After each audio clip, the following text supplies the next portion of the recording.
ಹವಾಮಾನ ಇಲಾಖೆ ಐಎಂಡಿ ಒಂದು ಬ್ರೇಕಿಂಗ್ ನ್ಯೂಸ್ ಕೊಟ್ಟಿದೆ. 2026ರ ಜನವರಿ 26 ಮತ್ತು 27ಕ್ಕೆ ದೇಶದ 13 ರಾಜ್ಯಗಳಲ್ಲಿ ವ್ಯಾಪಕ ಗುಡುಗು ಸಹಿತ ಮಳೆ, ಭಾರೀ ಮಳೆ ಮತ್ತು ಬಿರುಗಾಳಿ ಬೀಸಲಿದೆ ಅಂತ ಹೇಳಿ ಆರೆಂಜ್ ಅಲರ್ಟ್ ಘೋಷಿಸಿದೆ. ಜನವರಿ 27ಕ್ಕೆ ಹೆಚ್ಚು ಅಪಾಯ ಇರಬಹುದು ಅಂತ ಈ ಎಚ್ಚರಿಕೆ ವಿಶೇಷವಾಗಿ ಹೇಳ್ತಿದೆ. ಯಾಕಂದ್ರೆ ಅಂದೇ ಒಂದು ಹೊಸ ವೆಸ್ಟರ್ನ್ ಡಿಸ್ಟರ್ಬೆನ್ಸ್ ಸಕ್ರಿಯವಾಗುವ ಸಾಧ್ಯತೆ ಇದೆ. ಸದ್ಯಕ್ಕಂತೂ ಚಳಿಗಾಳಿ ವಿಪರೀತವಾಗಿದೆ. ಹೀಗಿರುವಾಗಲೇ ಹವಾಮಾನದ ನಿಖರ ಮತ್ತು ಸರಿಯಾದ ಮಾಹಿತಿ ಪಡೆಯಲು ಜನರು ಇನ್ನಷ್ಟು ಹೆಚ್ಚಾಗಿದೆ. ಐಎಂಡಿ ನೀಡಿದ ಈ ಪ್ರಮುಖ ಮುನ್ಸೂಚನೆ ಹವಾಮಾನದಲ್ಲಿ ದೊಡ್ಡ ಬದಲಾವಣೆ ಆಗುವುದನ್ನ ತೋರಿಸ್ತಿದೆ. ಅಂದ್ರೆ ಇಷ್ಟು ದಿನ ಇದ್ದ ಒಣಚಳಿಯ ವಾತಾವರಣದಿಂದ ಮಳೆ ಮತ್ತು ವಾತಾವರಣದಲ್ಲಿ ಅಸ್ಥಿರತೆ ಹೆಚ್ಚಾಗುವ ಸಮಯಕ್ಕೆ ನಾವು ಹೋಗ್ತಿದ್ದೀವಿ ಅಂತ ಅರ್ಥ. ಈ ಆರೆಂಜ್ ಅಲರ್ಟ್ ಒಂದು ಗಂಭೀರ ಎಚ್ಚರಿಕೆ. ಯಾಕಂದ್ರೆ ವಿನಾಶಕಾರಿ ಹವಾಮಾನ ಘಟನೆಗಳು ಸಂಭವಿಸೋ ಸಾಧ್ಯತೆ ಇದೆ. ಹೀಗಾಗಿ ಜನರು ಮತ್ತು ಅಧಿಕಾರಿಗಳು ಇಬ್ಬರೂ ಸಿದ್ಧರಾಗಿರಬೇಕು, ಜಾಗರೂಕರಾಗಿರಬೇಕು ಅಂತ ಸೂಚಿಸಿದೆ. ಈ ಎಚ್ಚರಿಕೆ ದೇಶದ ದೊಡ್ಡ ಭಾಗವನ್ನು ಒಳಗೊಂಡಿದೆ. ಉತ್ತರದ ಮೈದಾನ ಪ್ರದೇಶಗಳಿಂದ ಹಿಮಾಲಯದ ಹಾಗೆ ಮಧ್ಯ ಮತ್ತು ಪಶ್ಚಿಮ ಭಾರತದವರೆಗೂ ಇದು ಹರಡಿದ್ದು, ಲಕ್ಷಾಂತರ ಜನರ ಮೇಲೆ ಪರಿಣಾಮ ಬೀರಲಿದೆ. ಸಾರ್ವಜನಿಕರ ಸುರಕ್ಷತೆಯ ಕುರಿತು ತಕ್ಷಣದ ಕಳವಳ ಮತ್ತು ಹವಾಮಾನದಲ್ಲಿ ಆಗ್ತಿರೋ ಬದಲಾವಣೆಗಳ ಬಗ್ಗೆ ನಿರಂತರ ಅಪ್ಡೇಟೆಡ್ ಮಾಹಿತಿ ಬೇಕಾಗಿರೋದ್ರಿಂದ ಹೆಚ್ಚಿನ ವಿಚಾರಣೆಗಳು ನಡೆಯುತ್ತಿವೆ. ಪ್ರಾಥಮಿಕ ಹವಾಮಾನ ಪ್ರಾಧಿಕಾರವಾಗಿರುವ ಐಎಂಡಿ ಆಗಬಹುದಾದ ಪರಿಣಾಮಗಳನ್ನು ಕಡಿಮೆ ಮಾಡಲು ಮತ್ತು ಜನರಲ್ಲಿ ಜಾಗೃತಿ ಮೂಡಿಸಲು ಈ ಎಚ್ಚರಿಕೆಗಳನ್ನು ಪ್ರಸಾರ ಮಾಡುವಲ್ಲಿ ಪ್ರಮುಖ ಪಾತ್ರ ವಹಿಸುತ್ತೆ. ಈ ಮಳೆಯ ವಾತಾವರಣ ಹೊಸ ಸವಾಲುಗಳನ್ನು ತರುತ್ತಿದೆ. ಸ್ಥಳೀಯ ಪ್ರವಾಹದಿಂದ ಹಿಡಿದು ಆಲಿ ಮತ್ತು ಬಿರುಗಾಳಿಯಿಂದ ಹಾನಿಯಾಗೋ ಸಾಧ್ಯತೆ ಇದೆ. ಹೀಗಾಗಿ ಈ ಅಲರ್ಟ್ ದೇಶಾದ್ಯಂತ ದೊಡ್ಡ ಕಳವಳಕ್ಕೆ ಕಾರಣವಾಗಿದೆ. ಈ ಮುನ್ಸೂಚನೆ ಚಳಿಗಾಲದ ಹವಾಮಾನದ ಒಂದು ಪ್ರಮುಖ ಘಟ್ಟವಾಗಿದೆ. ಇದು ದೈನಂದಿನ ಓಡಾಟದಿಂದ ಹಿಡಿದು ಕೃಷಿ ಯೋಜನೆಗಳವರೆಗೂ ಈ ಪ್ರದೇಶಗಳಲ್ಲಿ ಎಲ್ಲದರ ಮೇಲೂ ಪರಿಣಾಮ ಬೀರಲಿದೆ. ಈ ವೆಸ್ಟರ್ನ್ ಡಿಸ್ಟರ್ಬೆನ್ಸ್ ಸಕ್ರಿಯವಾಗುವುದು ಹೊಸದೇನಲ್ಲ. ಇದು ಸಾಮಾನ್ಯವಾಗಿ ಭಾರತೀಯ ಉಪಖಂಡಕ್ಕೆ ಚಳಿಗಾಲದಲ್ಲಿ ಮಳೆ ತರುವ ಒಂದು ವಿದ್ಯಮಾನ. ಆದರೆ ಈ ಬಾರಿ ಅದರ ತೀವ್ರತೆ ಮತ್ತು ಯಾವ ಪ್ರದೇಶಗಳಿಗೆ ಹರಡುತ್ತೆ ಅನ್ನೋ ನಿರ್ದಿಷ್ಟ ವಿವರಗಳನ್ನು ಐಎಂಡಿ ತನ್ನ ಎಚ್ಚರಿಕೆಯಲ್ಲಿ ಕೊಟ್ಟಿದೆ. People often ask how this channel puts out content like this so consistently. And honestly, I'm not doing the heavy lifting manually. I'm using Helios. It's the AI engine we built to handle the impossible parts of creation. It is literally the power behind what you just watched. If you want that kind of speed and quality at your fingertips, don't just watch AI build the future. Start building it yourself. Helios is finally open to the public. Check the link in the description and go bring the heat. ಭಾರತೀಯ ಹವಾಮಾನ ಇಲಾಖೆ IMD ನೀಡಿರೋ orange alert ದೇಶದ ಬಹುದೊಡ್ಡ ಭಾಗಕ್ಕೆ ಅನ್ವಯ ಆಗುತ್ತೆ.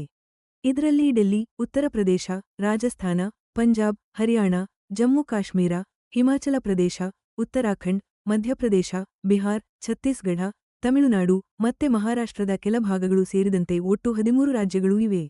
ಈ ಬೇರೆ ಬೇರೆ ರಾಜ್ಯಗಳಿಗೆ ಬೇರೆ ಬೇರೆ ರೀತಿಯ ವಾತಾವರಣದ ಮುನ್ಸೂಚನೆಯನ್ನ ಇಲಾಖೆ ಕೊಟ್ಟಿದೆ.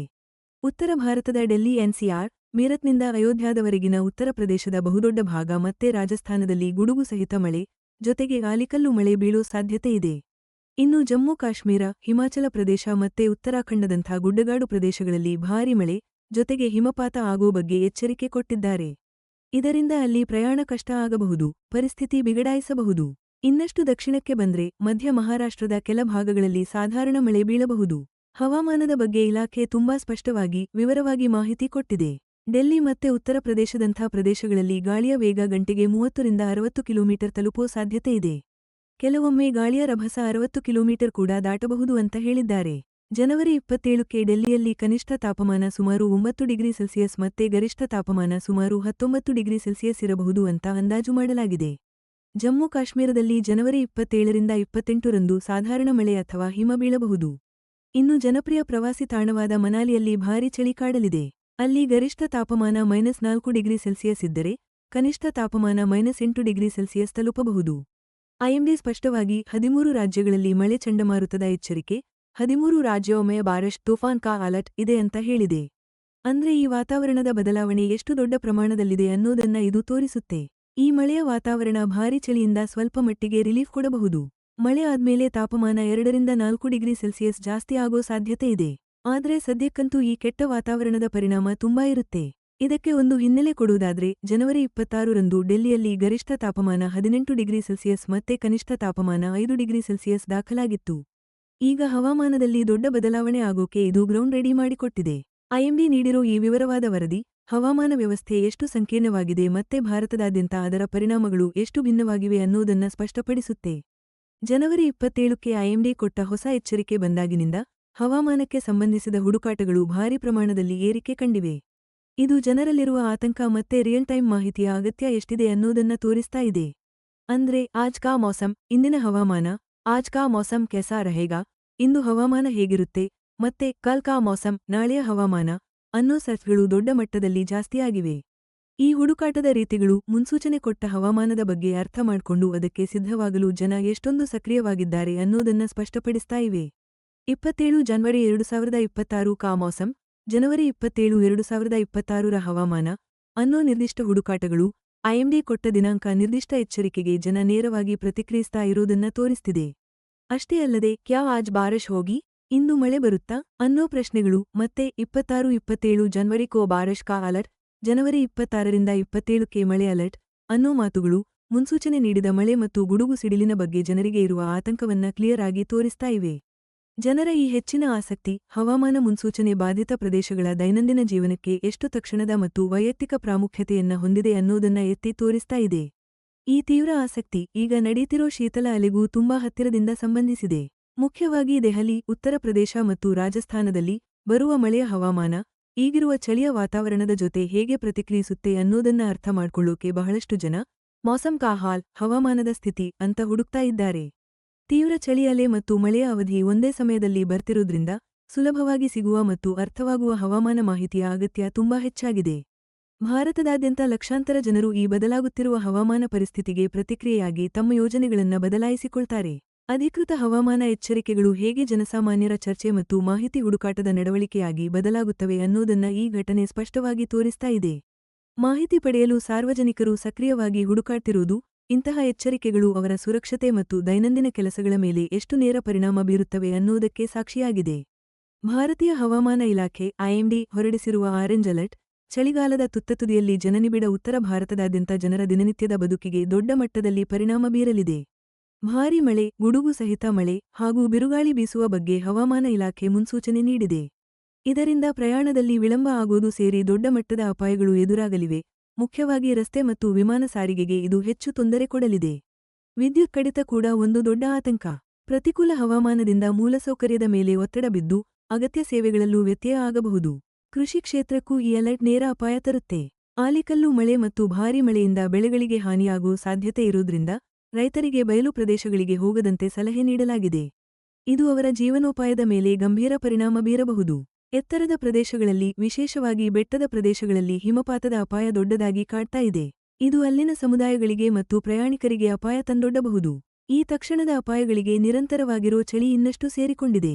ನಿನ್ನೆಯ ದೆಹಲಿಯ ಕನಿಷ್ಠ ತಾಪಮಾನ 5 ಡಿಗ್ರಿ ಸೆಲ್ಸಿಯಸ್ಗೆ ಇಳಿದಿದ್ದು ಈಗಾಗಲೇ ಇರುವ ತೀವ್ರ ಚಳಿಗಾಲದ ಪರಿಸ್ಥಿತಿಯ ಸ್ಪಷ್ಟ ನೆನಪನ್ನು ನೀಡುತ್ತದೆ. ಹವಾಮಾನ ಇಲಾಖೆಯ ಮುನ್ಸೂಚನೆ ಒಣ ಚಳಿಯ ಅಲೆಗಳಿಂದ, ಅಂದ್ರೆ ಸ್ಪಷ್ಟ ಆಕಾಶ ಮತ್ತು ತಾಪಮಾನದ ತೀವ್ರ ಇಳಿಕೆ ಇರೋ ಹವಾಮಾನದಿಂದ, ಪಶ್ಚಿಮದ ಅಡಚಣೆಯಿಂದ ಪ್ರಭಾವಿತವಾದ ಆರ್ದ್ರ ಹವಾಮಾನದ ಮಾದರಿಗೆ ಒಂದು ದೊಡ್ಡ ಬದಲಾವಣೆಯ ಸೂಚನೆ ನೀಡುತ್ತಿದೆ. ಈ ಬದಲಾವಣೆಯಿಂದ ತಾಪಮಾನ ಕೊಂಚ ಏರಿಕೆಯಾಗಿ ಅತಿಯಾದ ಚಳಿ ಸ್ವಲ್ಪ ಮಟ್ಟಿಗೆ ಕಡಿಮೆಯಾಗಬಹುದು. ಆದರೆ ಇದರ ಜೊತೆಗೆ ಸ್ಥಳೀಯ ಪ್ರವಾಹ ಮತ್ತು ಆಲಿಕಲ್ಲು ಮಳೆಯಿಂದ ಆಗುವ ಹಾನಿಯಂತಹ ಹೊಸ ಅಪಾಯಗಳನ್ನು ಇದು ತರುತ್ತದೆ. ಇದರ ದೊಡ್ಡ ಪರಿಣಾಮ ಸಾರ್ವಜನಿಕರ ಸುರಕ್ಷತೆಗೂ ತಟ್ಟಲಿದೆ. ಇದರಿಂದ ಲಕ್ಷಾಂತರ ಜನರು ಹವಾಮಾನ ಅಪ್ಲಿಕೇಶನ್ಗಳು ಮತ್ತು ಸುದ್ದಿ ಅಪ್ಡೇಟ್ಗಳನ್ನು ನೋಡಲು ಶುರು ಮಾಡಿದ್ದಾರೆ.